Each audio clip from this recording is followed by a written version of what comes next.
Hi guys, it's Kelly Ladavola here. I'm back with another video sponsored by Simon Says Stamp. If you watched yesterday's video, you saw how we did the hummingbird on this paintable. You'll see that frond collage die on the left-hand side there. That was actually used for the hummingbird card, not this particular card. So we're using these paintables. This is from the Mothers and Florals paintable set from Simon Says Stamp by Suzy Plantamanera. And I really love these images, and I wanted to make them into two separate cards.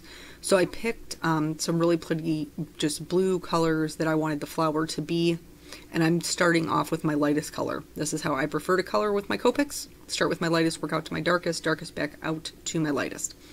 So here I'm leaving a white area in the center there because I knew I want the center of my flower to be yellow, and I didn't want to put yellow over green and have it end, or yellow over blue and have it end up being green. So in order to give my petals a more round appearance, I am shading from the inside of the petal toward the center and then from the outside edge of the petal toward the center. So the highlight is actually going to be in the center of the petals, which is going to make them look like they are blooming out. Now that I have the base layer down, I'm going to go back in with my next darkest color, which is going to be a BO2. I am trying to vary the amount of the flicking that I do. I don't want all of them to be the same length, the same width, because in real life, if you were looking at this flower, it wouldn't be. It wouldn't look completely manufactured like that.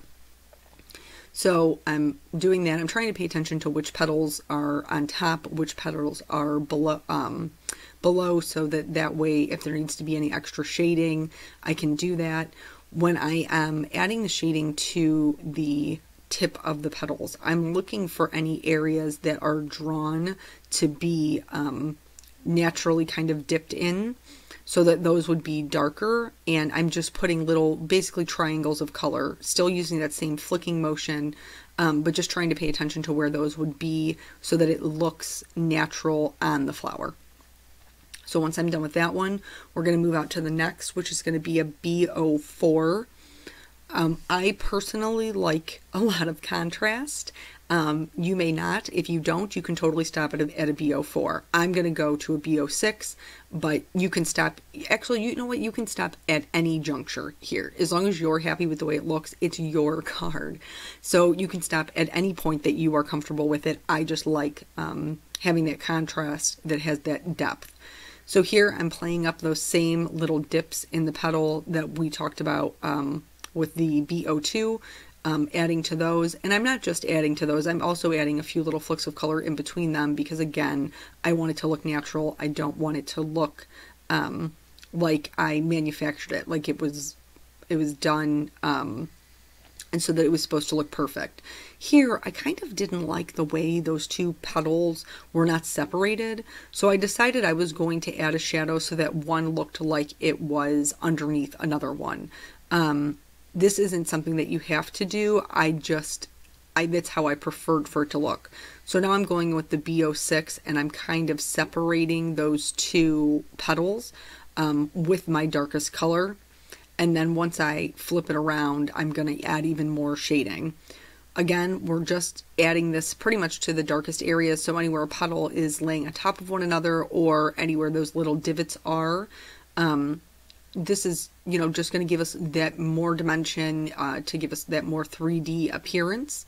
So doing that, and then I'm going to start from the outside in. I'm not going to be too heavy-handed with the flicks on the inside. I don't want it to be all completely dark. I don't want to color over all of the color that I've already put down there. I just want to give it enough so that it has some depth. Now, you don't have to go back over it again. If you like those really white highlights, those really white areas, then leave it. Like, it's your card. And whoever you give it to, it's going to have your name on it. This is just how I prefer to do it. So I'm working back out to my lightest, and I am going to leave some white areas in the center there so that I have a strong highlight, but I'm not going to leave a ton. I want this flower to appear blue. I don't want it to look like it is white with just some blue accents on it. So all the way out to the lightest color, which is where we are now, Oh no, we're at the BO2. I'm lying to you. I'm a liar. So here, it just goes so much faster as you get into it, because everything's basically already laid out for you. And at this point, like, I'm really just blending it. So I'm moving very fast, just doing little flicks of color. Sometimes I'm going into the white, sometimes I'm not. And the same thing with the lightest color. I am leaving some white areas. I'm doing flicking motions. I'm not just completely coloring in the area, though you could, and that would be fine too. You just not have as strong as a highlight. So that large flower is done. I'm just going to show you one of the smaller ones just to show you how I approach it when there aren't like full-blown petals. And I'm going to spare you the one on the bottom right because it's the same exact thing. So I'm shading from the bottom and again from the top so that the highlight portion is in the center of those petals. I'm not going up terribly high from the base, and I'm not coming down terribly low from the top. I do want to conserve that white highlight area at least until I am ready to let it go. I'm adding more shading where those petals are underneath the petal in the middle, just kind of playing that area up. And I'm doing the same little triangle things as well. Anywhere that, because it's kind of like a rippled line, there's naturally little divots in it. So anywhere those are, I'm trying to just add a little bit of shading. And the same thing here with the darkest color. I'm just going to pull those lines where just the darkest parts would be. Once I'm happy with the way that that looks, I'm going to start expanding that shading out a little bit more into the petals. I just get very nervous about losing my highlight because I know I have a tendency to be heavy-handed. You may not have that tendency, and you could do this in one swoop, and that would be totally fine. There isn't a right or a wrong way to do it. This is just my way of doing it. So, like I said, I'm going to spare you the one on the bottom left, and then I'm going to go back and color the center of that large flower. Picked out a couple of yellows here. I'm going to color in the whole center. I wanted there to be enough ink on there that it blended, but not so much that it turned green on me. I'm going to be adding the shading to the right hand side because those petals are folded up over the center. And then I'm also going to add just a little bit of dark on the bottom left hand side of the stamen and fill it in with the lightest yellow color. For the leaves, I am going with my go-to YG green combination. I just really love the way a bright blue and a neon green look together. I just do. You know what? I love the way a navy blue and a neon green look together too. I think it's really, really pretty. So for the smaller ones, I'm just going to add some shading to the base of where the bud is, and then also where that stem is coming out from underneath the main flower. I'm going to add some shading there as well. So my lightest part will be the bend in the stem. Because it's rounded out, it would be lighter. And then for the leaves, I'm shading from the center out. But I am also making sure that I'm putting down the shading where it would be the darkest. For the next color, the YG03, I'm basically going to do the same thing, but then I'm going to go in and start adding in the same thing, those little triangles of color where there is indentations in the leaf.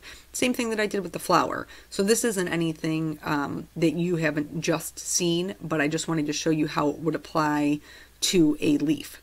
So again, going through, adding those flicks of color, adding the little triangles on the outside edges. And here it started to feel, again, very fake, very manufactured to me. So I went back in with that same color, that YG07, and then started just adding random little flicks of color from the outside in so that it didn't look quite so just false. It looked a little bit more natural. This area where it's coming out from underneath the flower would definitely be the darkest. Gonna blend that out with my YG03, and then again do the YG01 over top, not filling it in completely, just doing the flicking motions. And when I color my greens, I like to do it from the outside in so that I don't completely lift the color. So if you watched the video from yesterday that had the hummingbird in it, you know that I did bust out my Prismacolor pencils. I very rarely use them. If you are a colored pencil person, I may not be the channel for you. That doesn't mean that you can't apply the shading that I do with my Copics with your colored pencils. You certainly can, but I don't typically use them. I picked up a navy colored pencil to just kind of add some more depth to this flower. Colored pencils are great tools. They're just fantastic for adding details and really rich color. I just don't have the patience for them. And I remember one time my girlfriend Lydia said to me, there's no way that coloring with colored pencils takes any longer than it does for you to color it with your Copics. But because I'm so comfortable with my Copics, I'm very quick with them. So colored pencils does take a lot longer. Plus you have to work in layers, like to build that color up. Otherwise you get a wax buildup and then you can't build up anymore. You're as built as you're going to get. So I use this to just really go in there and the places I wanted it to be the darkest, to just really highlight, to really deepen up those areas. I kind of let it fade off softly. I didn't use anything to blend them.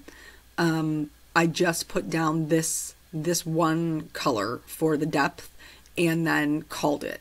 Now you can use Gamasol or baby oil. I don't know how that would be over Copics. I really don't. But you could. So I picked a dark green to do the same exact thing to my leaves. And here I'm really concentrating again on those little triangle areas, but also just on the center of that leaf where I wanted it to be the darkest. And then anywhere it's coming out from behind that flower would definitely have some added shading. I'm also going to use it to add some, you can see on the right hand side that stem of that flower comes up over the leaf, and because they're the same color it can kind of get a little bit lost, but adding just some darker shading onto the leaf around the stem can really help it kind of pop forward so that it doesn't get completely lost. Since we went in and added darker shadows, we're also going to go in and add some highlights. So I'm going to use a white colored pencil, and if you don't know any colored pencils, I would recommend that you get the white, because adding these white highlights is really, really easy to do. And if you are coloring and you have lost your highlight, this is a great way to add it back in. So that's all I'm doing is just bulking up that highlight so they really look very three-dimensional.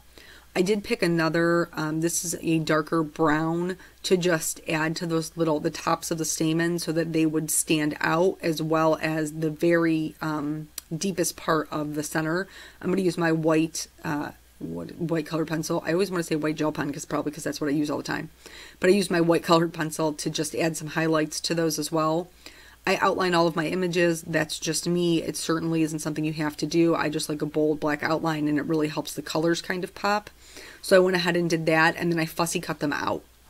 I also die cut the thanks, the word thanks from it's a Simon die, script thanks. And then I really wanted to just add something a little bit more because I wanted to do the background in blue, and I didn't want blue on blue. So I picked an RV02 and an RV04, and then I went in and added that shading just to the inside of the flower. And it does kind of undo a little bit of the detail work that we did there, but I don't even care because I love the way that they came out.